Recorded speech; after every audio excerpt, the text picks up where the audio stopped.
मैं इस वजह से आई हूँ, मेरी शादी 2018 में 1 दिसंबर को हुई थी और मेरा बाप ने जितना मेरे बाप के पास था उतना मेरे अब्बू ने मुझे दिया है। अब फिर भी अभी भी डिमांड करते हैं, बोलते हैं कि कम से कम 5 लाख रुपया, एक 4 पहिया की गाड़ी मुझे ला के दो। उसकी बहनोई लोग मुझे बहुत परेशान करते हैं, मारने को चढ़ते हैं और नहीं दिया जाता है, नहीं बोला जाता है तो उन लोग बोलते हैं अपने भाई लोग से बोलवाते हैं। उसका भाई बोलता है हम 3 तलाक दे देंगे, धमकी देते हैं, बोलते हैं हम लोग तेरे को तलाक दे के छोड़ देंगे अगर नहीं ला के दी। मेरा बाप कैंसर का मरीज़ है, कहाँ से पाएगा इतना।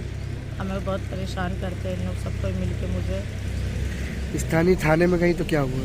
थाने में गई थी तो बातचीत हुई है, ज़्यादा कुछ नहीं हुआ है, बस बहुत सुलह हुआ दो बार सुलह होने के बाद भी फिर भी उसके बाद कोई मारपीट फिर भी करते, मानते नहीं हैं। क्या चाहती हैं आप? मैं ये चाहती हूँ कि न्याय मिले, मेरा आदमी मेरे साथ रहे और अच्छे से रहे।